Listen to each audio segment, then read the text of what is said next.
ঐতিহাসিক ঘটনা ঘটেছিল যা ইসলামের ইতিহাসে চিরস্মরণীয় হয়ে আছে।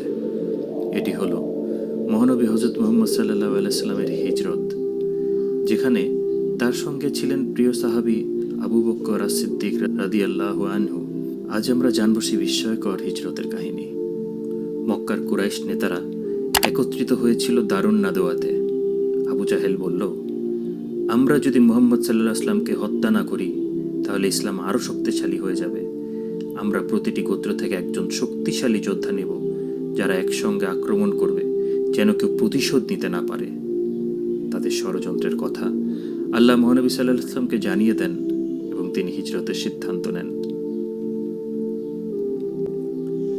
নবীজি সাল্লাল্লাহু আলাইহি সাল্লাম যখন হিজরতের জন্য প্রস্তুতি নেন, তখন তিনি তার চাচাতো ভাই আলী রাদিয়াল্লাহু আনহুকে নিজের বিছানায় শুতে বলেন। নবী সাল্লাল্লাহু আলাইহি সাল্লাম বলেন, আলী, তুমি আমার বিছানায় শুয়ে পড়ো, যেন তারা ভাবে আমি এখনও মক্কায় আছি। আলী রাদিয়াল্লাহু আনহু সাহসের সঙ্গে নবীজির আদেশ পালন করলেন।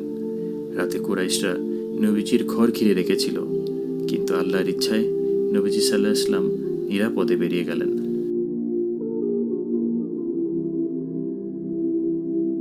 কুরাইশরা ঠিক করেছিল যে তারা মহানবী সাল্লাল্লাহু আলাইহি সাল্লামকে হত্যা করবে।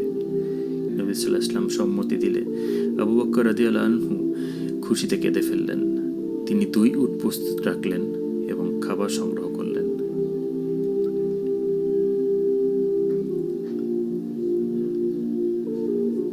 নবী সাল্লাল্লাহু আলাইহি সাল্লাম ও আবু বকর রাদিয়াল্লাহু আনহু গোপনে মক্কা ত্যাগ করেন।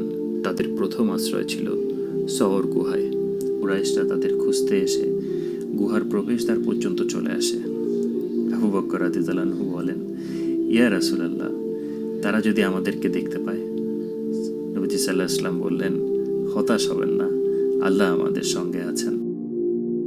আল্লাহর কুদরতে এক মাকড়সা গুহার মুখে জাল বুনে দেয় এবং একটি কবুতর বাসা করে ফেলে। কুরাইশরা ভাবে এখানে কেউ ঢোকেইনি এবং ফিরে যায়। 3 দিন পর তারা গুহা থেকে বেরিয়ে আব্দুল্লাহ ইবনে উরাইকিত নামে একজন পথ প্রদর্শকের সহায়তায় মদিনার পথে যাত্রা করেন। পথে সুরাকা ইবনে মালিক তাদের ধাওয়া করছিল। সুরাকা এসে বলল, আমি তোমাদের ধরতে এসেছি। কিন্তু মহানবী সাল্লাল্লাহু আলাইহি সাল্লাম দোয়া করলে সুরাকার ঘোড়া বালিতে আটকে যায়।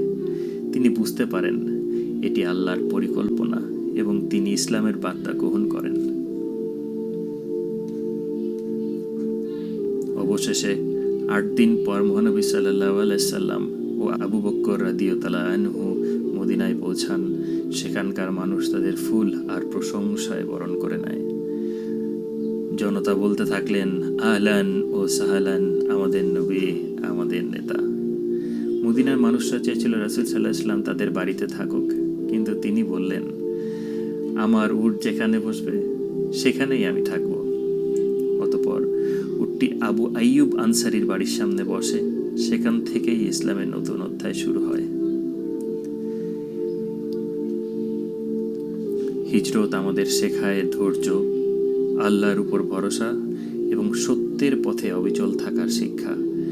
আবু বকর রাদিয়াল্লাহু আনহু ছিলেন সেই সাহাবী যিনি নিজের জান মাল সবকিছু রাসূল সাল্লাল্লাহু আলাইহি সাল্লামের জন্য উৎসর্গ করেছিলেন। আমরা কি তার মতো সাহসী হতে পারবো? সত্যের পথে অবিচল থাকতে পারবো? আল্লাহ আমাদের সবাইকে সেই তৌফিক দান করুন।